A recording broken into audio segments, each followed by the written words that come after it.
I discovered something beautiful this morning, or terrible, or maybe both. Ooh. My file hoarding, my data hoarding ways are well documented. We all are aware of your proclivities. Across my Windows machine, so I run everything, the void tools, everything. Yeah. Search indexer, everybody should use it. It searches everything. Everybody should use everything is my stance. Does it search your NAS too? Yes. So, well, you have to mount the network shares as drives into everything because but that works just fine. Okay. Anyway, across my Windows machine and NAS, it's like 2.7 million files or something like that. That's a buttload of files. It's a lot. Although, in my defense, at one point, I dumped a bunch of old hard drives that had old Windows installs on them. Did you keep the Windows installs? I may not have gone through the contents of those drives in the last, however many years it's been since I did that. So there's at least a couple of very old Windows installs just sitting there. That's kind of nice, though. That's a lot of files. Sometimes you need a Windows 98, It's weird. Sometimes I'll search in everything because it indexes, there's a bunch of, remember when they stored I guess it was your favorites they were storing as .url files, like your recently browsed. And for a long time, your desktop and stuff was in the Windows folder too. So I'll randomly just come across a bunch of links to websites I was browsing 15 plus years ago. Yeah, of course. It's a weird thing. Anyway, I discovered 7-8 years worth of email. From what time period are we talking here? Starting from the age of when email started, starting from the age basically like 18. Oh boy. So 97. What would you have used? Was it Outlook Express or something for email back then? What did you use? Part of this was I discovered the entirety of my inbox from GameSpot. 5 straight years of work email at GameSpot. Wow. That's an Outlook file. That is an almost 4 gigabyte .pst file, which is an Outlook mailbox file. I'm excited to go through that because most of the stuff I wrote for GameSpot is probably still in there as attachments. Well, the original drafts for sure. And then you probably also have a lot of stuff like invites to press conferences and stuff like that. Meetings for. Oh, absolutely. Yes. Hey, we have an unnamed title, and then it turns out to be Halo 2. It's going to be a gold mine of reminiscing about old work stuff. But anyway, I found 3, 4, 5 years of email from before that job even. A lot of it was from my Shell account at the university, and I think I used Pine. Okay. I think a lot of this email is Pine because I found these files that are just sent -messages with no extension. Okay. And they're just text files? And yeah, one of them is 15 megabytes, and I was well, this is probably unusable. I don't even know what this goes with. Sure enough, it's just plain text. Wow. All the file attachments are in there as what is that blocky plain text? MIME. Is that, yeah, those are MIME attachments. Yeah, that's a 15 megabyte email attachment at that time period is a monstrous thing to do, by the way. You're a bad person. I'm just judging. Well, I was doing freelance writing for game stuff by then. This was still in college, but there's a ton of emails in there, the first freelance correspondence I ever had on top of all my university stuff. And having gone over some of these emails, you still emailed your friends about stuff back then. Yeah, email was the thing I used to talk to my friends almost exclusively. Right. And then at work also. Yeah, I found an email from whenever the Wing Commander movie came out because it was me talking about going to see Wing Commander with a couple of friends. But the email was a friend of mine from college. We both lived in the same area and we're home for Christmas. And she emailed me. It was just hey, what are you doing? I'm sitting around. I haven't left the house. I'm going crazy here. You want to go watch a movie or something? And it's remember when you emailed people to go do stuff? I mean, that stopped for me actually probably around the time I started working at Tested, because that's when text took over, right? Before that, I remember when we used to have a semi-regular Rock Band night that was every other Friday at my house in the, let's say, Rock Band launch until 2009 probably time period. Mm-hmm. And that had an email thread attached to it that just every the Wednesday before, somebody would say, hey, are we on this week? And I would either say yes or no and tell people whether we were making pizza or to bring what kind of food to bring or whatever. And, sure. and then 30 people would descend on my house and play Rock Band until 2:00 in the morning. That's a good time. It was a good time. I assume most people do the same thing when they try to remember dates of just triangulating against other events that they definitely remember the dates for.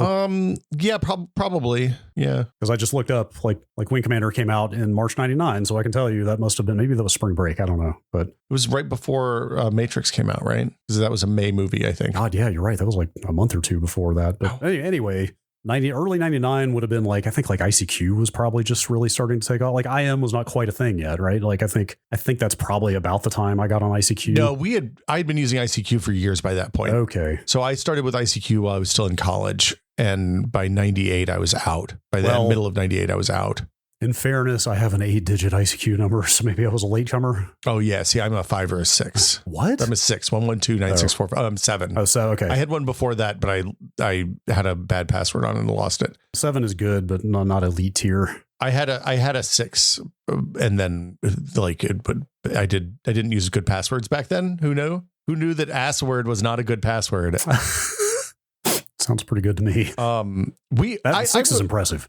At Maximum PC, I used to do letters. Like when I would do freelance, I think I had a website set up that I could just dump a zip folder with all the images in it, and then I would send them a link, because I don't think I could send future attachments that were more than like 4 or 5 megs, and they always wanted really crazy high resolution screenshots. It was a different time.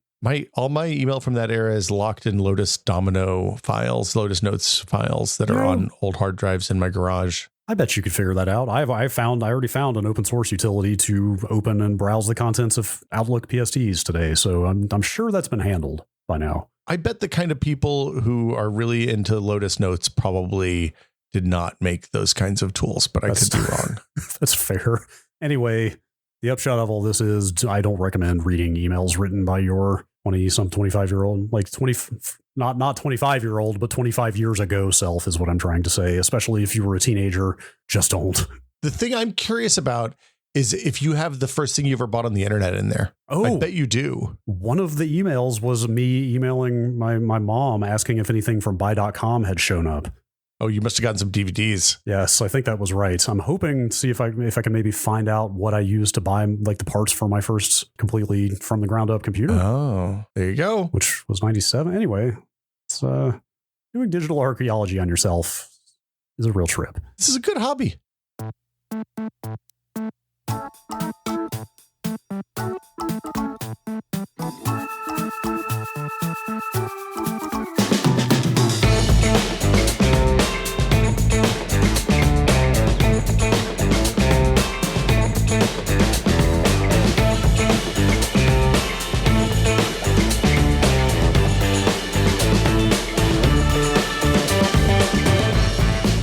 Welcome to Brad and Will Made a Tech Pod. I'm Will. I am Brad. Hello.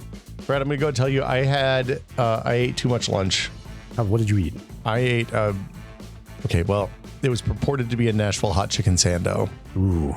Which I quite like. You know, you take a fried chicken sandwich and then you dip it in like nuclear hot oil, and it gets all greasy and horrible and good. Mm-hmm. This isn't exactly that. This was just a nice fried chicken sandwich that was a little bit spicy that they then put some really spicy like aioli on. It was fine. The sandwich was good. Like, look, the meat was cooked nicely. It had a coleslaw on it. The sauce is fine. I hope the meat was cooked nicely. Yeah, and it had some pickles. Like, pickles are an important component of this whole deal. It is chicken after all. But I'm a little nobody likes rare chicken, huh? No, it's weird. Although I saw a video yesterday of people eating raw chicken in Japan.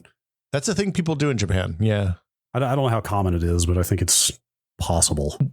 After last week's episode, people were talking about salmonella and food safety, and we learned a couple of things. One is that it does happen rarely that you can get salmonella inside the eggs, which I didn't know. I think G. Heidemann pointed that out in the Discord. Okay, that's good to know. I have always been extremely diligent about washing my hands after handling raw egg whites. The other is that is a uniquely American problem, and that our factory farms have almost certainly caused that problem, as well as having like salmonella or E. coli, I can't remember, on greens and other things that typically wouldn't have exposure to that kind of stuff. So good job, America. Yep.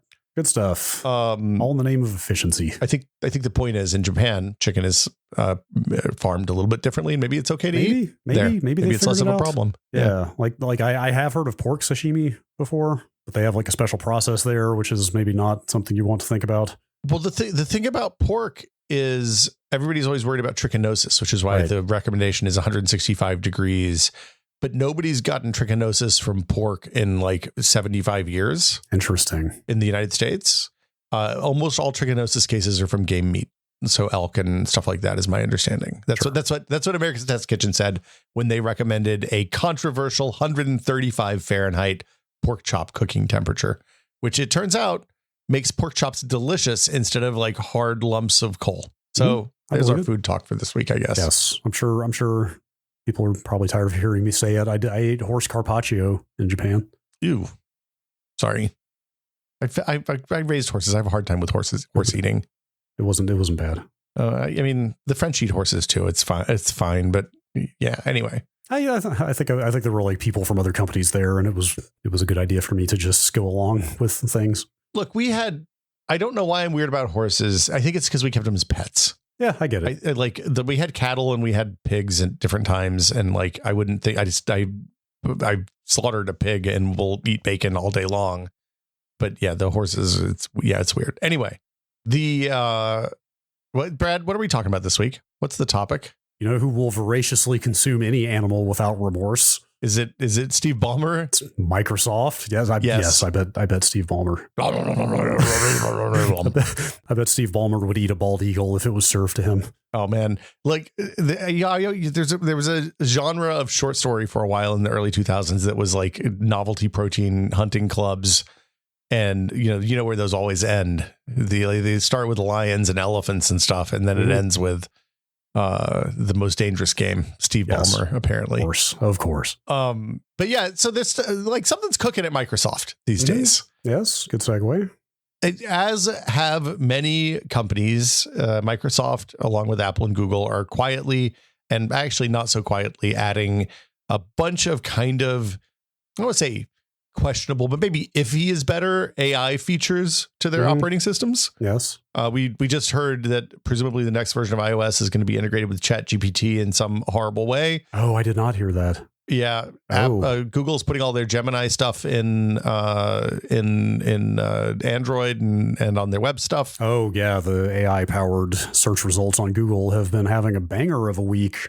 Yeah. Like I'm going to go tell you that rollout went so badly for Google that it kind of clocked my. I'd been thinking that we were going to have to deal with this AI stuff. The general, just to be clear, two types of AI, right? Two types of machine learning. There's the stuff that's trained on like well-defined, tagged, denoted, well-structured data sets. So things like this is my favorite example because I use it a lot. But there's a couple of tools that they can scan like radiology scans and detect tumors that often a radiologist, or not often, but sometimes a radiologist will miss. And in many cases, those are like life-saving detections, right? Yeah. Those are great uses of machine learning. Love that. It's fantastic. The general purpose AI that kind of is trained across the entirety of the human-created internet, and it takes a lot of energy to do the training and produces increasingly questionable results depending on how much more AI-generated stuff is fed into the training mechanisms. Seems less good. Mm-hmm. Yeah. Yes. DLSS is another go-to example I like to cite. Yeah. Like that's great. Like that's, finite, manageable, really useful data set. Right. It's not like there's not a giant industry of people writing image upscaling algorithms who are suddenly being put out of work now because we're getting a better one through training a neural net or whatever. Nope. So anyway, Google, Microsoft, Apple is seemingly now increasingly have been adding this stuff. Microsoft has announced one big one, which is Copilot. And then just last week or the week before, they rolled out this thing called Recall, which is part of a new Copilot Plus branding exercise for new mobile PCs, new laptops, basically. Yeah. We should say going into two things. I was going to go back to Apple real fast. I kind of assumed Apple would do their own thing here, like kind of gen up their own service. Or, I mean, I know that's such a big undertaking that even a company the size of Apple might not want to do it all themselves, but just going straight to ChatGPT by name is a little surprising to me. I don't know if they think they signed a deal with OpenAI. I don't know if they've gone directly to ChatGPT by name. Well, so and that's the other thing I was going to say. We should mention about Microsoft. They have poured a tremendous amount of money into OpenAI. Yes, like billions of dollars. I think $10 billion investment. Yeah.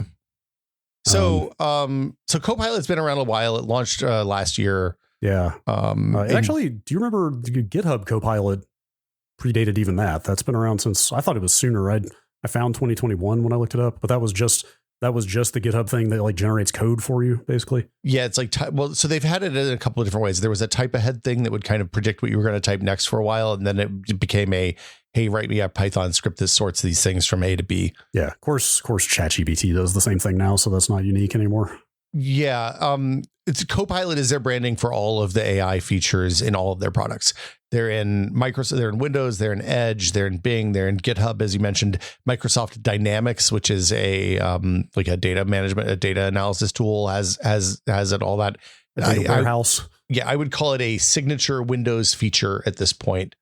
And I hold on, just to be clear. I think that's what Dynamics does. I looked at the website for about 10 minutes this morning for Microsoft Dynamics. And I honestly, I was like, this is not a thing that I know what it works, what you should use this for. Yeah. I mean, some kind of analytics was immediately my assumption at that name. So maybe. Yeah. So anyway, they announced Copilot a while ago. It's been in Windows. They force it into Windows. For a while, you turned it off and then they would turn it back on. I think they're maybe done doing that because people got fairly upset about that. But in the Windows context, it works as a little thing that lives in the lower right corner of your screen, and you click on it and you can ask it to do things and then it doesn't do them. Is the kind of short version of how. I don't know if you've engaged with it at all. I went into the group policy editor, which we'll get to, and disabled it basically as fast as I could.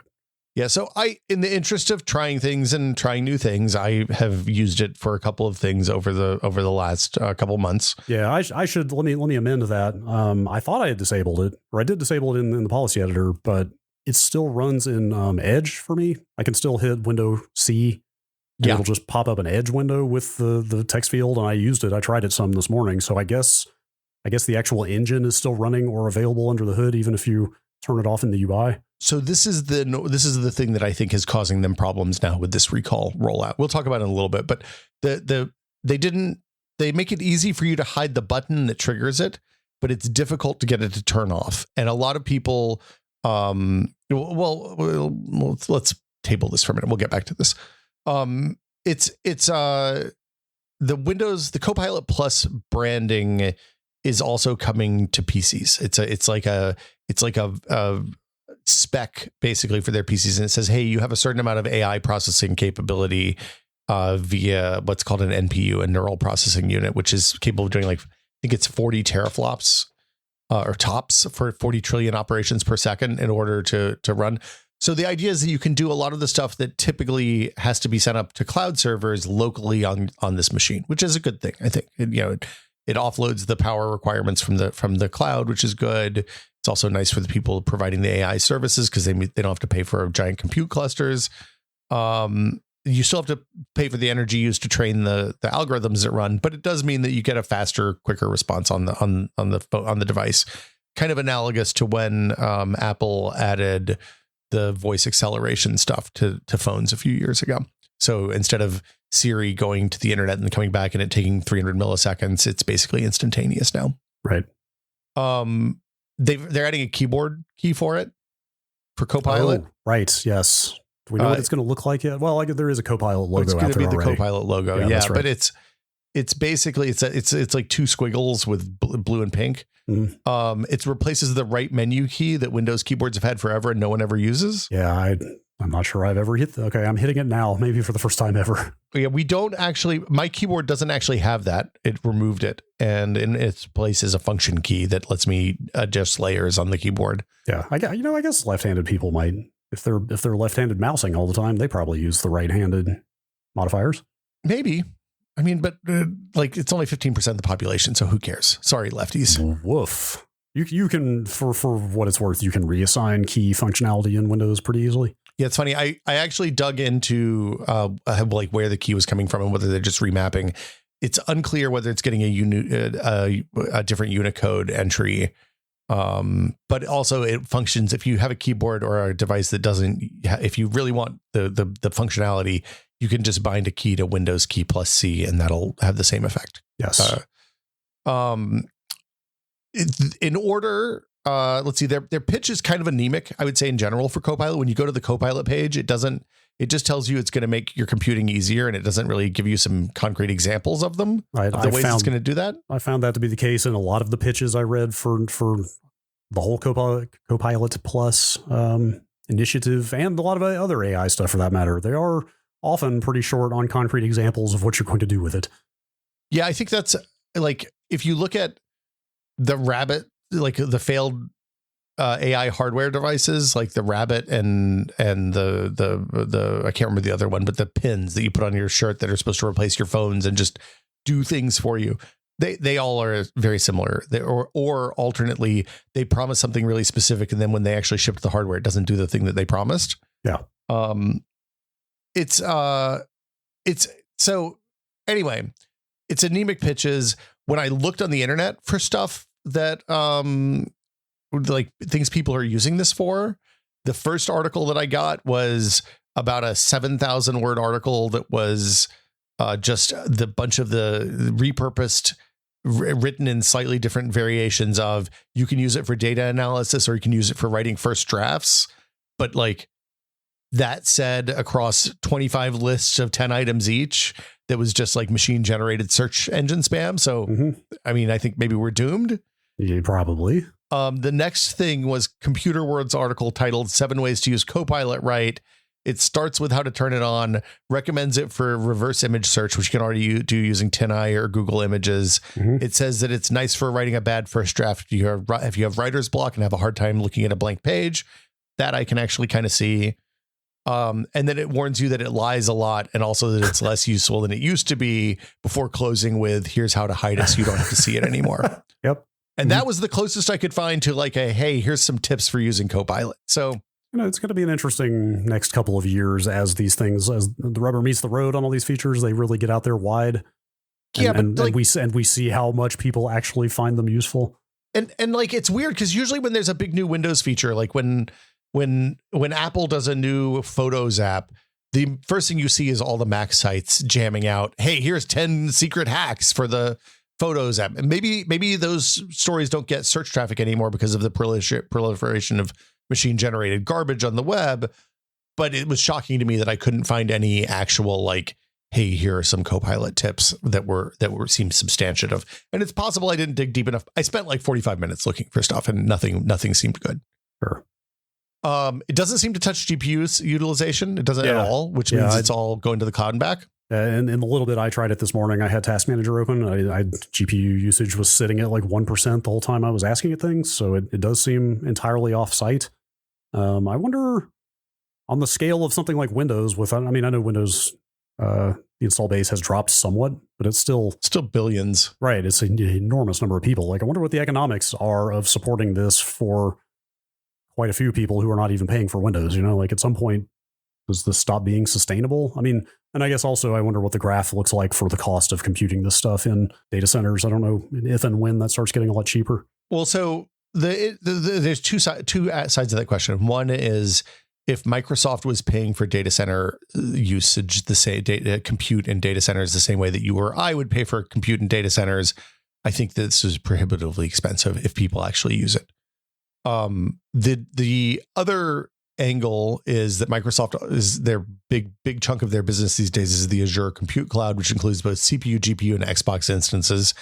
And presumably they're billing themselves for picking up Slack compute usage in a different way than they would bill, say, you or me or Google or whoever. Yeah. And if they have surplus capacity there, maybe it's not a big deal, but machine learning hardware is extremely expensive. And so if they're, if that's taking a huge chunk out of that business that is not going to paying customers, I don't know if that becomes a problem at some point. I think the point is you always have slack in those businesses because you have to have enough capacity to spin up and down as demand peaks and ebbs with time zones even. That makes sense. I think one of the things that I thought was going to happen for a long time that I don't think is going to happen given the trends of the last few years is I assumed at some point compute would trend towards zero in the same way that storage costs trended towards zero for a long, long time. I don't think we're going to see that anymore. I think the demand for compute seems to keep increasing to the point that I don't think the prices are going to go, like, we're not going to have Slack compute because adding compute is expensive. It costs a lot of power. And until we're firing data centers into space and dealing with massive amounts of thermal radiative cooling and generating a lot of power online in space, I don't think I think it's going to be an issue. To be clear, you're talking about the cost of the energy requirements for this kind of type of stuff, not the hardware, not the initial outlay. Both. Okay. I mean, if you look at the cost of setting up a big compute data center is going up instead of going down still. Right. So yeah, I wonder how much of that though is due to NVIDIA still kind of having a stranglehold on this market. Like everybody is scrambling to catch up to them, and who knows if or when they'll ever get there. But like at some point, there's going to be more competition in that space. I think that there's the big issue. The big issues are that cooling and power like we've reached a point where the amount of compute you're generating with the same watt of electricity and same watt of cooling is not increase. It's not increasing in the same way that Moore's law increases, for example. Right. So I tested this on a bunch of stuff over the last few weeks for work I was doing PC World and other places, including getting it to do some basic data analysis stuff. It hasn't really saved time with that at all. It often produces I didn't actually keep track, but if I had to guess, I'd guess it's about 70% successful on creating an Excel query for me for something that is of low to moderate complexity, formula. It did do a pretty good article summary. Like if I fed it a URL for a long article and asked it to summarize what the article was about, it did a pretty good job with that. That's not bad. I asked it what Rosh Hashanah, the holiday, is celebrating. It gave me a pretty good summary of that was less good than the first paragraph of the Wikipedia article on same. So, okay, I just had an idea. I don't know if we have the capacity to do this and not take I can Copilot right now if you'd like. half of the podcast. I was going to say, what if you took a YouTube? Okay, you know how one of the cliches of the modern internet is everything is video now. Like the classic 2-paragraph how-to has vanished. Oh, every how-to. What if you fed this thing a YouTube how-to video and asked it to just tell you how to do the thing that the video tells you how to do, but in text? We need a good Okay, video. I've got the best homemade pizza you'll ever eat video from Tasty. Okay, why don't you punch that in there and see if it can just derive a simple recipe from that. If Tasty or food, or if they're Nazis or something, I apologize. They have 21.4 million subscribers, so I assume they're okay, but I don't know for sure. This podcast is explicitly anti-Nazi pizza, just for the record. We're anti-Nazi everything, yes, but especially anti-Nazi pizza. Okay, Nazis don't deserve pizza. I'm making a new topic with Copilot. Now, Copilot has 3 settings: more creative, more balanced, and more precise. I think this is a more precise thing. Yeah. Yes. Yeah. I want a recipe. You just want a list of ingredients and a set of instructions. Yeah. What's the recipe? Or actually, can you summarize the contents of this video and give me a recipe for the pizza? Period. I'm not sure how optimistic I am about this one. This isn't going to work. I'm going to go ahead and tell you right now. Yeah, that's a shame. Okay, so it's searching for the YouTube video. It's doing some thinking. This is probably, I'm sorry, but I'm able to watch or summarize videos, however, can help you make a pizza. Here's a recipe for homemade pizza. All right. Well, hold on. Let's see if the pizza recipe at least this looks okay. Yeah. I mean, it's not the pizza you wanted, but it's a pizza. Yeah. So, and it came from IndianHealthyRecipes.com, which is the machines are biasing toward machine generated. This might actually be this looks like a real site, but anyway, that could be a real recipe. I'll mention when I tried it this morning, I decided to just throw my last Google search in there. Okay. Which was, when do Oracle's patents on ZFS expire? Oh, when is that? So this actually turned out to be a pretty interesting test case because nobody knows. Nobody outside of Oracle knows. And actually, I suspect hardly anybody inside of Oracle understands the issue. This turns out to be a pretty complicated and poorly documented question. Did it answer the question? Did it say that, or did it make some bullshit up? No. So it did not. I guess that's what I want to give it credit for. It did not answer the question, but then again, I could not find an answer for the question anyway. I don't think that there really is one on the internet. It goes to you literally need patent and IP lawyers to comb over the open source licenses in extreme detail, like people who really know what they're looking at, because all the discussion you can find online about this is people kind of just guessing at it. And basically saying hey, this needs to be tested in court and stuff like that. Let's see, Oracle's ZFS is a popular file system. However, the specifics of its patents and their expiration dates can be somewhat complex. Let me provide some information based on my research. It gave me a numbered list, end of life and end of support for Oracle ZFS. It linked me to a page to an Oracle forum. God help me. Are there really Oracle forums? Forums.oracle.com is. Oh no! Don't go there. No, don't go there. That's one of the more cursed addresses I have heard in a while. Number 2, ZFS license and patents gives me some real basic boilerplate. Indeed, a powerful file system, but comes with licensing complexities, not fully compatible with the GNU General Public License. this one links directly to the Stack Exchange post that I had read in full when I Googled this already. So that's not bad. Well, yes. I mean, okay, yes. So it linked to a thing I had also found and thought was valuable, but also I got there faster by just searching it myself and finding that link. Anyway, it does not have an answer, but I did not expect it to have an answer because it's not really out there. And then it gave me a bunch of like, the read more options seem to have vanished since this morning.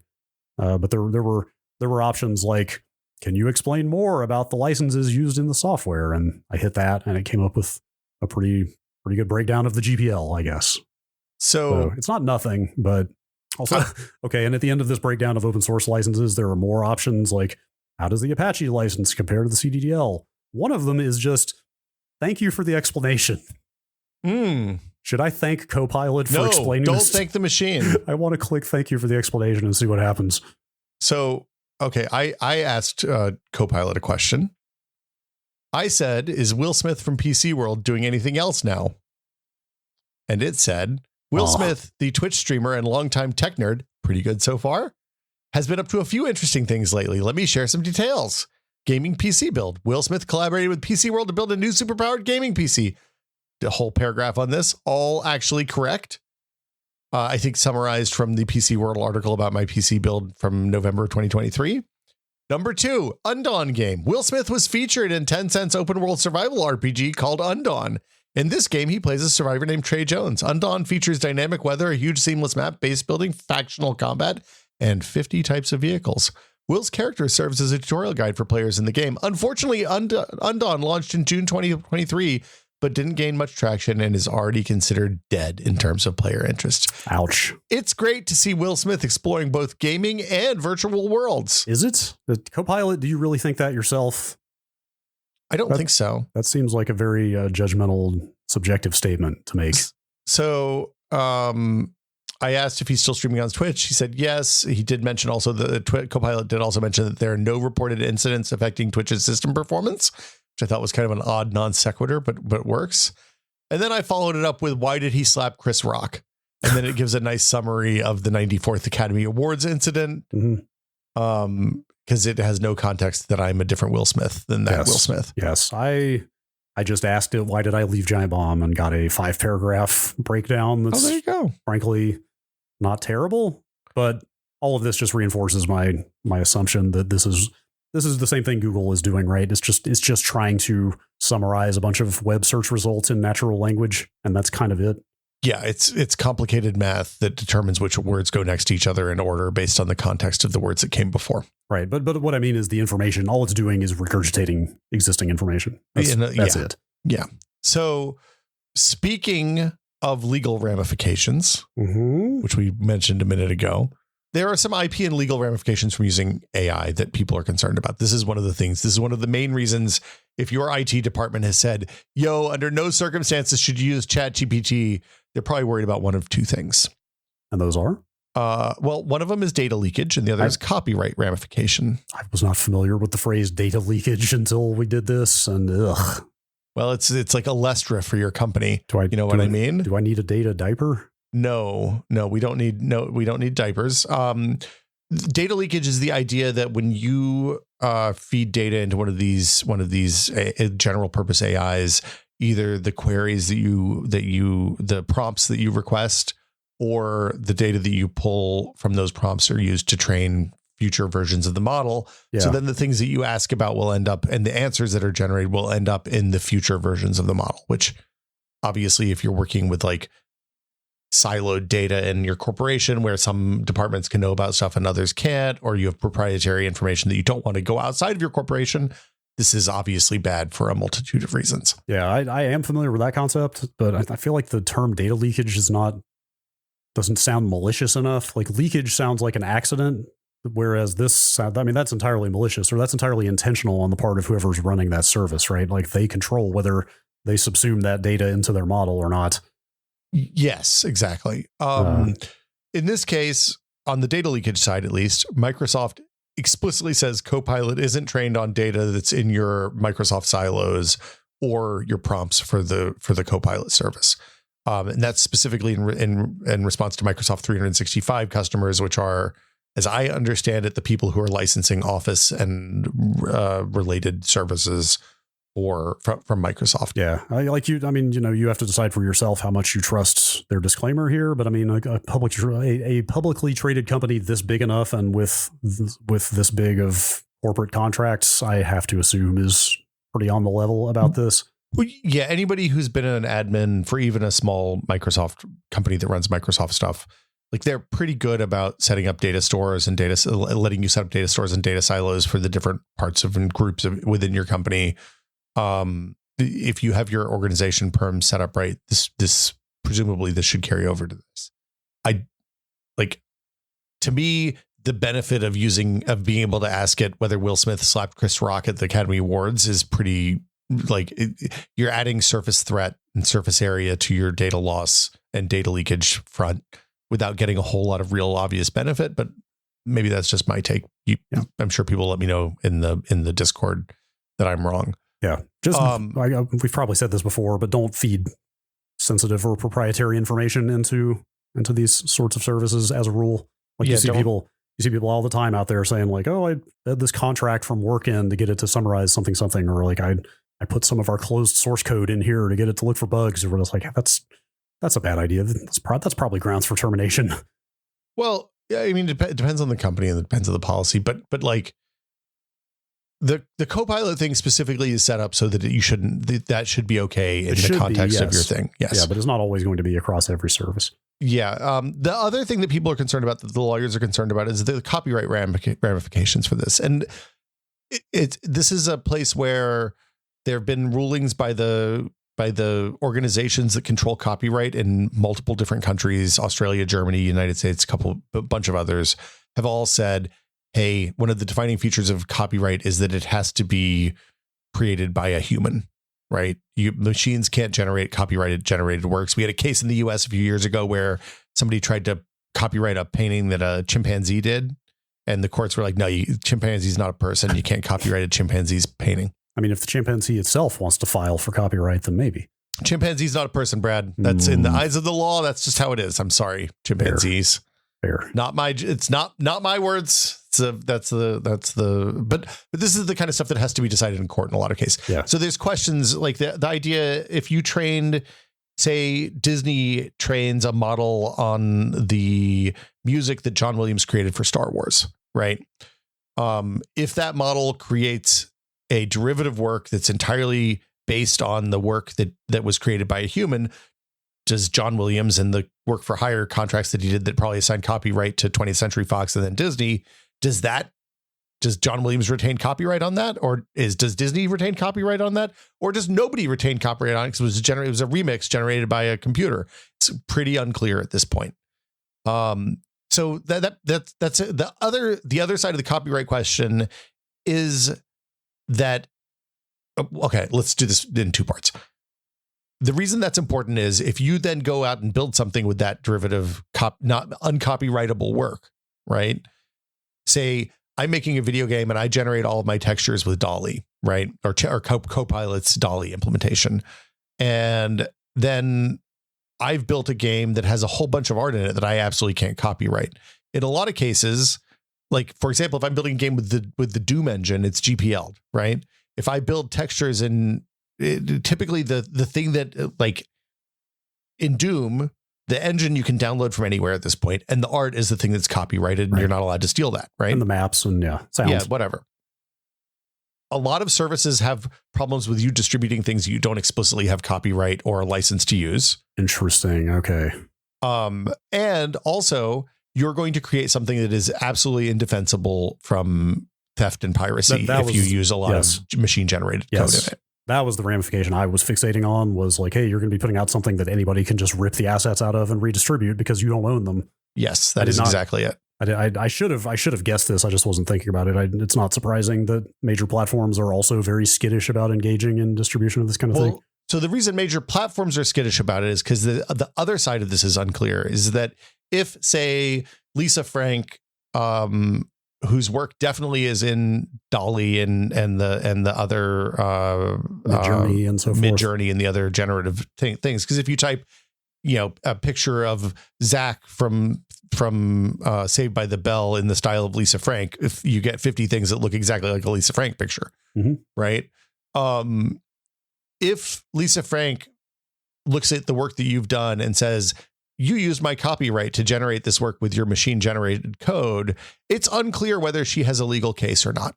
And in this case, a copyright, the ramifications of using somebody else's copyrighted materials are incredibly high and expensive. So if I'm doing work that has a lot of downstream consequences and is going to be a real pain in the ass to replace, under no circumstances whatsoever am I going to put that work in a game or in a project or something that's going to have downstream ramifications. Yes. So,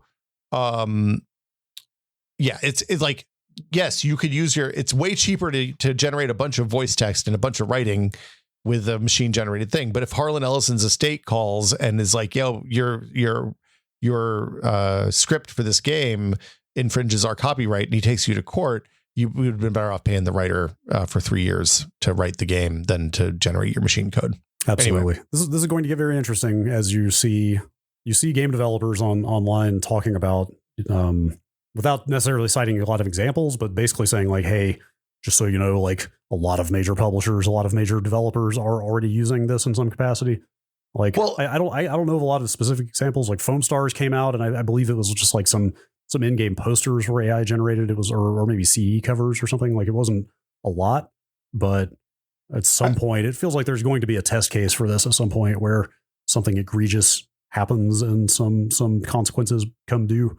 I mean, I will tell you, at Tested, we had to pay a 5-figure settlement for about 14 seconds of music that was not in the public domain that we thought was. Yikes. Yeah.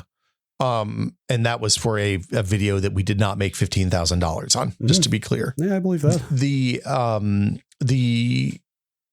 downside, the thing is, if you get caught violating copyright, and since we don't know, like, here's the thing.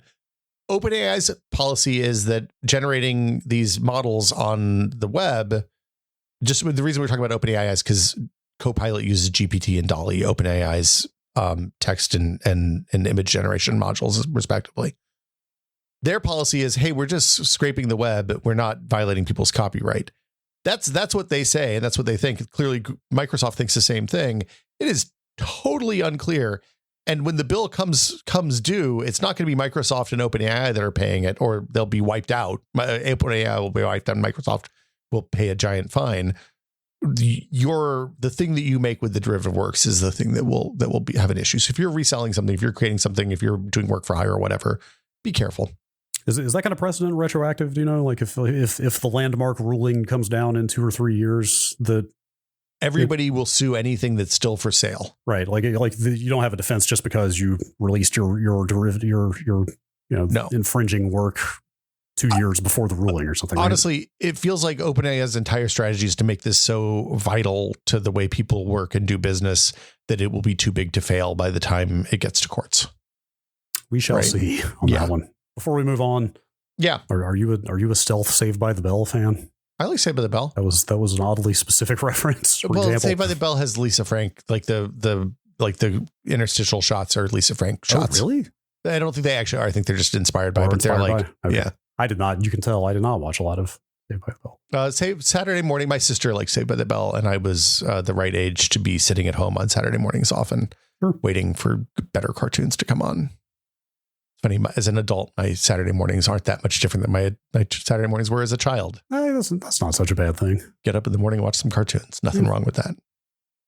So this brings us to Copilot Plus and Recall.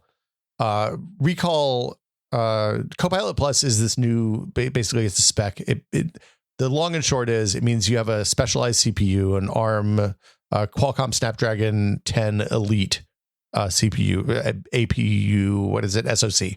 That's what they call them in the ARM world, system on a chip. That means that there's a CPU, a GPU, and an NPU, which is a neural processor that can run the AI locally.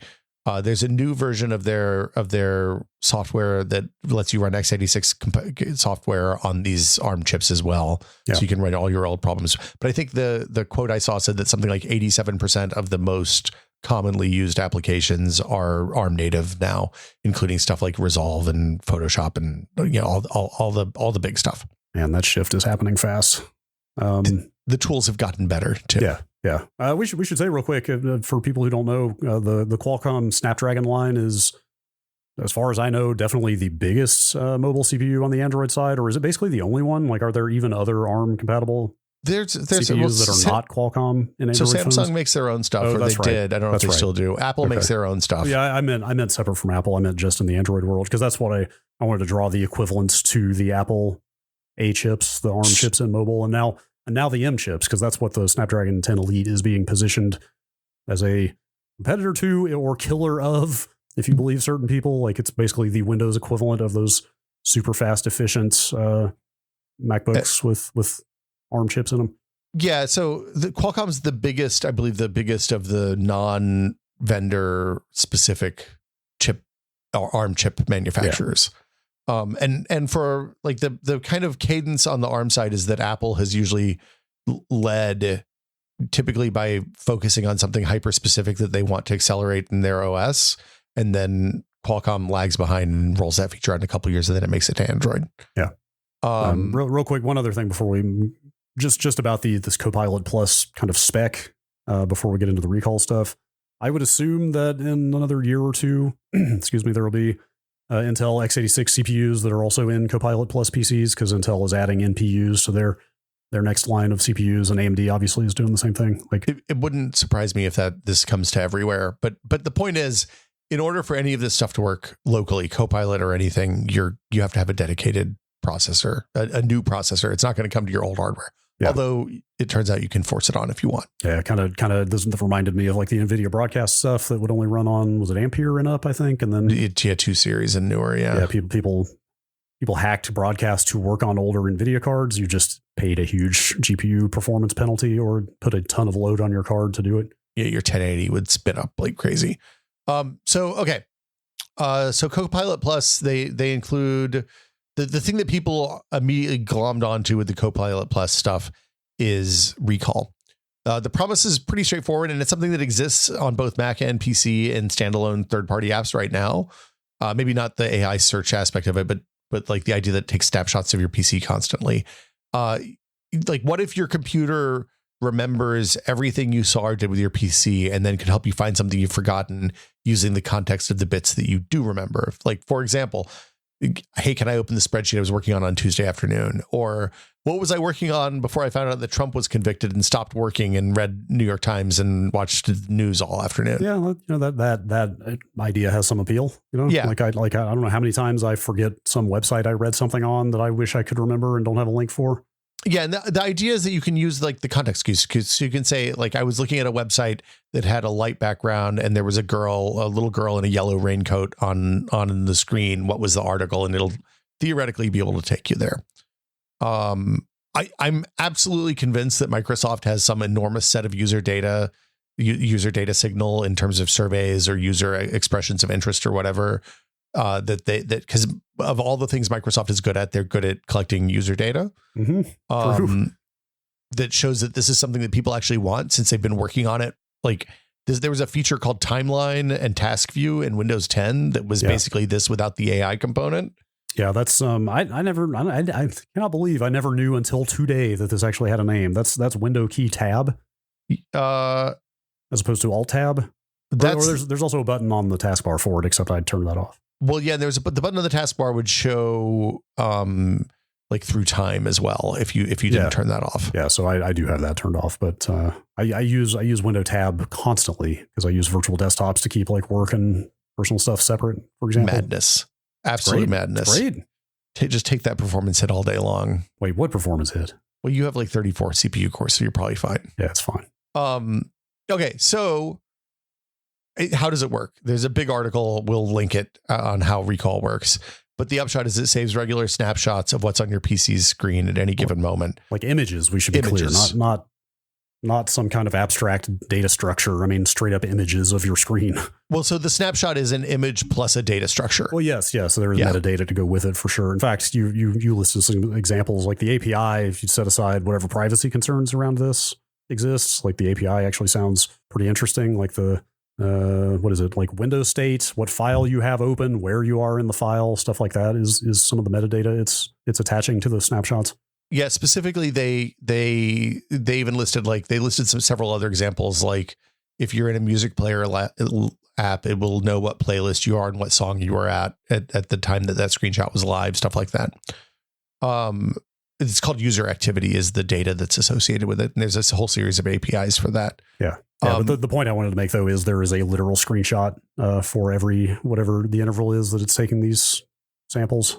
Yeah. And then the next part is something I'm assuming from the language of how they describe this works is a little bit unclear. My assumption is that Copilot parses what's on the screen and writes that to the user activity as well. So it's crunching down its assumption of what you're seeing on the screen, and it knows which things are windows and which things are not, what's inside the contents of windows. And using the APIs that they provide, you can even say, okay, this is the part of the window you should look at, and this is the part of the window you can ignore, stuff like that. It's worth reiterating here that this is only in Windows 11 24H2, which is just now in like insider builds coming out soon. And it only works on a computer if you have a Snapdragon 10 Elite. If you don't, those machines don't start shipping until mid-June. Like they're not out. Reviewers have them, I think, at this point, but that's about it. And you can turn it off. This is the other thing that, like, during the initial install of Windows, it says, hey, do you want this? And you say yes or no. Just like you say, do you want BitLocker encryption, or do you want to sign up for live Office Microsoft 365? It takes space. It takes a fair amount of hard drive space. You can configure how much space you use. It is literally a thing I've never considered wanting. Yeah, I guess I would agree. I mean, it's not entirely dissimilar to like your browser history. I can kind of see a comparison there, but you're right. I've never stopped and thought, like, what if the computer could understand every bit of my UI experience of this machine and reference it later? Yeah, and it's not something the way. So I use enough different devices for computing throughout the day that it would only be useful for me if it was an actual privacy nightmare. And it was working on my phone and my laptop and my tablet and my desktop PC all together. Yeah. For me, so, okay. People, they left the option to turn this off, which is good because they don't really let you turn off Copilot, or don't let you turn it off easily, because they knew there were going to be privacy concerns. And I think probably more than privacy concerns, the real issue is probably security issues. Yeah. Now, do we know, is this a toggle in straight up Windows settings that literally anybody can do with like 2 clicks? I mean, that's where you already can turn off the existing activity history and timeline stuff in the control panel. I'm just trying to distinguish, like, is this going to be a group policy edit that you have to do, or a registry key, or is this like a very front facing toggle? I would hope the latter. So disabling Copilot is a registry key, right? Yeah. Or group policy edit. This is a setting. Okay. This is a straight up setting in Windows. That's good. And like I said, it's on by default, but you can opt out when you're doing the initial install. That's less good. On by default is perhaps less good. On by default means most people will use it. Well, yeah. So the feedback, the response to this was mostly, including from me, full disclosure, was that this seemed like a privacy nightmare. Having spent some time learning more about how it actually works, I think it's probably not as much of a privacy problem as I initially thought, because it all runs locally. It's running entirely on the local device. It's not going to the cloud. It's not sending these images to the internet. They're just living on the device. And theoretically, this is all running on mobile devices that should be by default encrypted with BitLocker or device specific encryption. So that's like, it's, if your laptop is stolen when it's closed or sleeping or whatever, it should be fine, right? You shouldn't lose anything. It's not sending data to Microsoft that they can then mine for more information about how we use our computers and the things we're interested in, so they can sell us more and more effective ads and dump even spicier versions of Candy Crush onto our devices without asking us. The reason people were upset is because immediately the first thing they said is, hey, yeah, this doesn't redact things like passwords or financial information or private or sensitive info or things like that. It does. You can disable it temporarily. You can disable it permanently. You can disable it on a per application or per website basis, assuming you're using a browser that supports their APIs for this, which at the time of the writing of this document were Edge, Chrome, Firefox, and Opera, which is probably like 98% of all browsers used. Right. Yeah. The APIs are public, so other browsers can implement them, and that will turn off anytime you're in a private browser mode, it'll turn off. You can also say, hey, I don't ever if you use Chase, you can say, I don't ever want to have my Chase account scanned, and it'll just block that out. It also blocks out DRM'd video, which is, I know why they do that. It seems stupid because if I'm watching X-Men 97 in the background, I'll remember I'm watching X-Men 97 and I'll want to know, oh, what was I working on while I had X-Men 97 on in the background? Right. Like what exactly are they trying to prevent by not storing? It's not like you're going to derive anything valuable from the storage of some frames of this video. Look, if you're Microsoft, the worst crime you can commit is stealing Disney's IP, even inadvertently and for non-commercial purposes. Fair. So to recap, all stored locally. Theoretically, if you're just saying yes to the defaults when you set up the machine, everything should be nice and encrypted. It's only accessible by the current user of the PC. Other users won't be able to access it because it's encrypted. Microsoft can't see it at all, whether they're logged into the PC. It's not sending anything to the cloud. Doesn't seem like a privacy problem to me. Now, what it does seem like is a giant, huge security problem, because if you get infected with malware, if you have some remote exploitation thing that runs while you're logged into your computer, this stuff is all going to be super accessible to anybody who has remote code execution on your computer while you're in there, while you're logged in, which means, like, if you get infected with malware that would install a ransomware, before they trigger the ransomware, they'll just scan for Bank of America and Chase and Wells Fargo and grab all your bank accounts and all that stuff. Yep. Like if you leave your laptop in a cab, totally fine, no problem. But it seems like the remote exploitation stuff is much more of a problem these days, given that we're seeing stuff like the Seattle Public Library got hit with ransomware this week, and is completely, they're doing everything by paper up there right now because it's the library, and I don't think they're going to be able to afford the ransom. Probably not. I saw some big ransomware ring just got busted. That's good. That sounds great. Yeah, a pretty significant problem. It also, like, because of the way this works, anybody who has access to your machine, whether it's your employer or potentially like law enforcement, if your computer is seized, is going to have access to your complete history of everything you've done on the computer, which, depending on how you feel about the government and your employer, you may feel okay with, or maybe that's a problem for you. Yeah. Like anybody who can by law compel decryption of your sensitive stuff. Yeah. And I don't know because the BitLocker encryption is tied to your Windows login. I don't know what the rule is on compelling login to Windows PCs. I know that there's protections against phones, but everything, like, this is another place where everything's kind of, we're not lawyers. No. Local jurisdictions matter. And also, I think it's, even if you're okay with the way we're running our country here and the relationship with law enforcement, it has real concerns for people who live in totalitarian regimes and stuff like that. I think it's this seems like one of those features that you think about the way the worst people in the world are going to apply it to people and then go from there. Yeah. Did I see, what's the existing standard for compelling people to turn stuff over? It's they can force your biometric data, but not your password. Is that correct? It's all for a long time. That was the case, is that they could make you touch your finger on the phone, but they couldn't make you type a password in. Right. But, like, a lot of this is based on which judge saw stuff last. Sure. Like, there's no law. So it's all based on judicial precedent. Usually. I did not realize that. Okay. Yeah. That sucks. Cause I thought I saw that somebody was trying to change that they were even trying to put passwords in the category that you could be forced to fork over. My understanding is that this varies on a state by state basis within the United States, even. Good to know. But I it's not something I pay attention to, so I could be wrong, and I apologize. So also worth mentioning, all of these Copilot Plus PCs are secured core PCs, which means they have a whole suite of post TPP. Is it TPP? TPM. Sorry. Trusted Platform Module. Post TPM. Like, they don't run unsigned firmwares. They don't boot anything but Windows unless you turn that off. Like, it's all the Microsoft is extremely locked down UEFI/boot process, so they don't get infected at the boot level. Yeah, which sounds horrifying if you're, like, say, a Linux user or something, but, like, probably makes sense at the corporate level. You can turn them off too. Like this is all disableable, but somebody has to go into the UEFI and do that. Yeah. So I guess we come to the important question, which is, do you need to care about recall?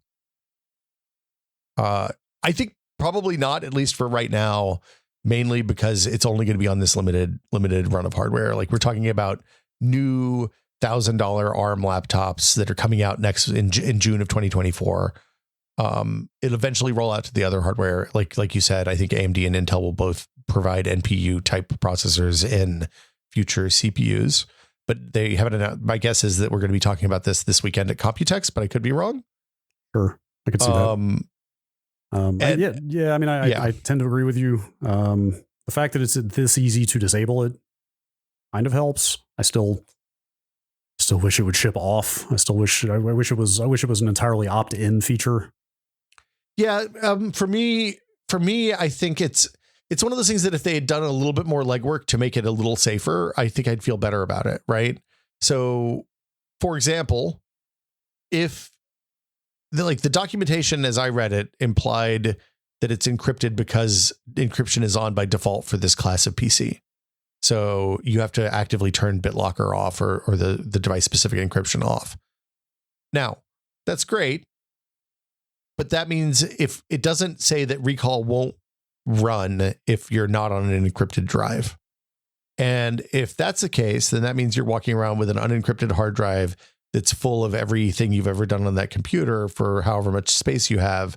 And that feels real stupid and bad. That is truly problematic. Yeah. When you were sitting there making me realize this is tied to just the global BitLocker setting. I mean, I guess we don't know that for a fact, but if it is just a flat toggle that like BitLocker is either on or off on this machine, period, and that's it.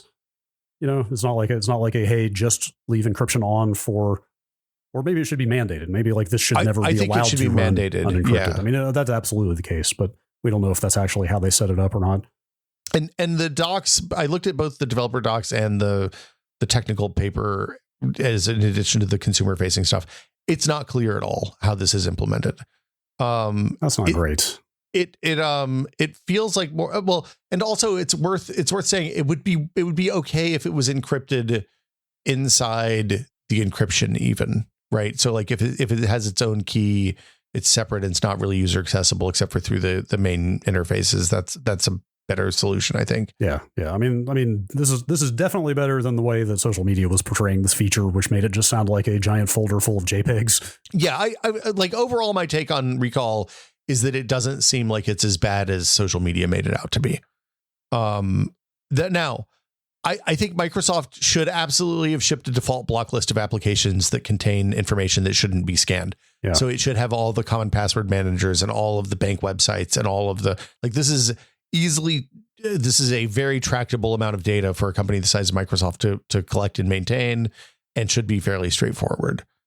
I think turning it off. My feeling, I think you added here that you should turn it off by default and make it explicitly opt-in. I don't know that I agree with that, actually. Because when you make things opt-in, nobody uses them. Yeah, I guess. I don't know. I mean, but on the flip side, the standard for me is if I discovered 6 months after I got the computer or installed Windows that this had been on and it makes me feel icky, maybe it shouldn't have been on. Like anything that you stumble into having been running for some period of time and you think to yourself, I feel gross about knowing this was on. Yeah. Is not a good feeling as a user. I think, honestly, I think if Microsoft had just let people disable Copilot with a toggle instead of making it a thing that you have to jump through a bunch of hoops and they changed the hoops a couple of times, I think they wouldn't have immediately reacted the same way to this as they did to recall. Yeah, I guess you're right. I mean, it recalls the Cortana problem. Cortana was the same thing of you could hide the search apparatus pretty easily, but you were never quite clear if Cortana itself was disabled, like if it was no longer running in the background. Yeah. And Copilot's the same kind of problem. If you had hardware that would run this, would you run it, Brad? I already turn off the activity history. I have the timeline disabled in task view already. It just feels weird to me. Like, do you let it track your most frequently used applications or no? I'm not sure if that's under that same umbrella or not. Like if you turn that off, So I have my recommended box in my start menu has nothing in it because I have that tracking turned off. Oh, I do still have that recommend. I do, but it seems like all it ever recommends is, I think I know what it is. I think I did turn off recommended apps, and it only recommends recently added now. That's maybe the other way to handle it. Yeah, is I think where I'm at, because it only ever recommends recently added. So I imagine when I buy a machine that runs this, it's the first thing I turn off probably. Yeah, probably. I don't like I said, I don't really have a specific reason that I need for it to be off so much as it just doesn't feel great. It just seems like it's going to take a lot of hard drive space or SSD space and RAM. Yeah. That I'd rather use for other things. So I guess that's it. That's kind of where it is. Like, I think the TLDR is, I think the controversy was pretty overblown. Yeah, I can see that. I mean, there are some concerns, as you outlined, with remote access of PCs and stuff like that. But it was mostly positioned as a security problem, as a privacy problem. And I really think it's much more of a security thing, which I guess like the common in the modern, hey, tech companies are all evil. Privacy is a real concern, and security is something that normal people don't worry about. So yeah. There we go. Yeah, I guess we could really quickly run down some of the other high points of the Copilot Plus certification. They seem to be putting generative AI into MS Paint. Yeah, if you're right now, if you have MS Paint installed on your computer, you can hit a button and it will let you know if you're in a beta to try out the generative AI in Paint, which, like, of all the things in all the world that I thought I would need, the ability to have a conversation with what a picture looks like in Paint is not one of them. My personal vow, if I ever use that feature, I'm going to explicitly instruct it to only make the image look like it could have been created in the original 16-bit MS Paint. Yeah, 90s Paint style. Yes. Clipchamp is their new short video editor tool, and it does timing and stuff like that for cuts, is my understanding. What does the snipping tool do? Do you not know the snipping tool? No. With the AI. No, I use the snipping tool all the time. It pulls text out. Oh, so that's already built into Power Toys, but I guess that's the whole history of Power Toys is they uplift the best features into regular Windows. Yeah, exactly. They're Sherlocking themselves over in Windows land. I think it's like Windows Shift T is the Power Toy that lets you do image to text. Yeah, I'll say that the snipping tool version seems like it's better, closer to the phone versions. Sure. The live captioning and translation seems legitimately useful. Yeah, this is one of the. Sorry. It'll take any audio in any presumably any language. I'm sure that maybe some more obscure ones don't work as well, but it's like 6 languages to start. Oh, is it really? Okay. Yeah. Well, still, but it will live caption any audio or video in those languages and translate it to English. Yeah, and like live captioning and live translation is one of those places where it seems like there's no, like, it's a finite data set. They're really straightforward. Like, I know it's not, I think it's definitely not the best possible solution, but I know a lot of people, especially smaller games, are doing machine generated translations of their games rather than just not having translations of the games, which this is a better something than nothing category, probably. Right. Yeah. This is kind of just a general accessibility tool. Yeah. And like, just live captioning on YouTube, man, absolutely makes YouTube usable in a lot of ways. And then there's also some other stuff in third-party apps. Yeah. Seems like all the Adobe suite has stuff, DaVinci Resolve, stuff like that. And theoretically, this should be accelerated by the new NPUs on these Copilot Plus computers. Yeah, because it's not like Adobe was not doing AI stuff prior to this. Yeah. So overall, like, I think I'm still gonna. I have the Copilot button on because I'm working on some stuff on a video for PC World right now. I think as soon as I'm done with that, it's gonna go away again because turns out I don't really need it. Yeah, I get you. This stuff's gonna be everywhere though soon. I mean, it kind of already is, but it's really getting to be everywhere. As a random example, I pulled an update for iTerm 2 on my MacBook the other day, which is the terminal emulator that I use, which is open source. Yeah, like it's what you would consider a terminal emulator for the people. And the new update, one of the new features was AI-driven command suggestion. Like, so it like type aheads your command line? You can go in a little box on the side and basically ask it like, hey, how do I restart this service, the systemd service in Linux? And it'll suggest a command for how to do that. Does it work? I didn't try it. So I did not try it, but I actually just saw, like, kind of as we were recording this, it looks like that shipped with the recent update. I don't see that there was a backlash, but there must have been a backlash because they very quickly backpedaled and removed it and relisted it as an optional plugin.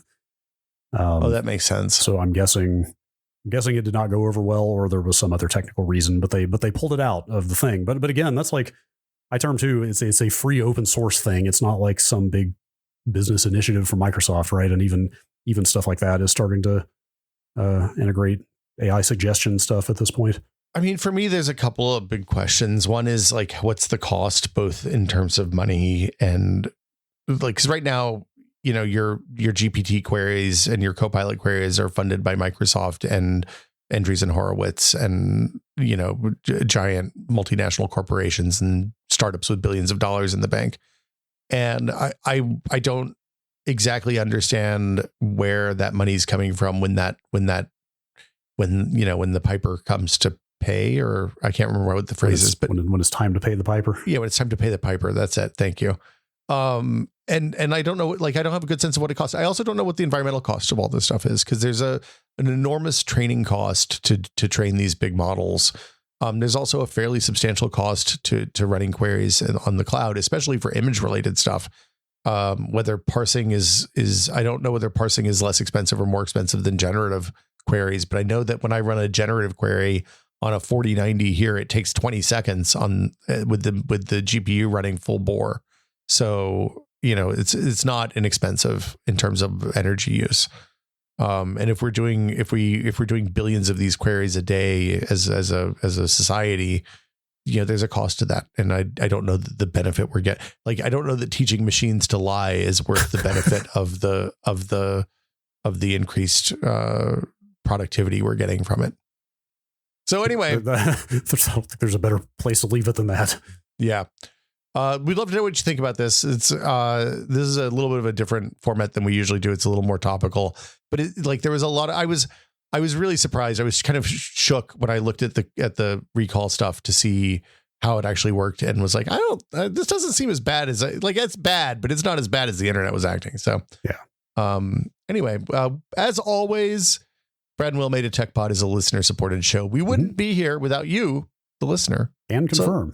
So yeah, if you like the show, you can support us by paying $5 or less if you do an annual, I think, over at patreon.com/techpod.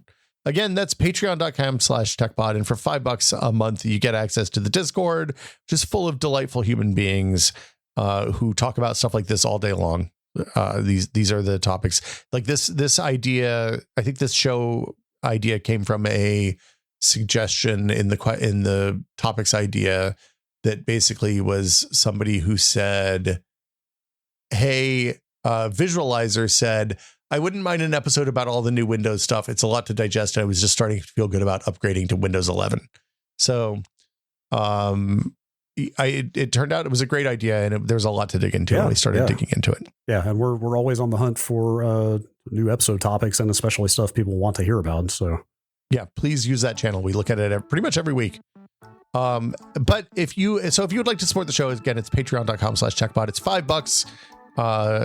We also will take more money if you'd like to give us more money. We're happy to do that, including and we offer a very special thank you to all of our patrons, but especially our executive producer tier patrons, including Andrew Slosky, Jordan Lippett, Paddle Creek Games, makers of Fractured Veil, Bunny Fiend, Joel Krauska, Twinkle Twinkie, David Allen, James Kamek, and Pantheon, makers of the HS3 high-speed 3D printer. Thanks, everybody. Thank you. And that, I guess, we'll do it for this week. We'll be back next week with another episode of Brad and Will Made a Tech Pod. Until then, I guess, don't do what we would do, and don't do what we wouldn't do, maybe. Truer words. See y'all next week.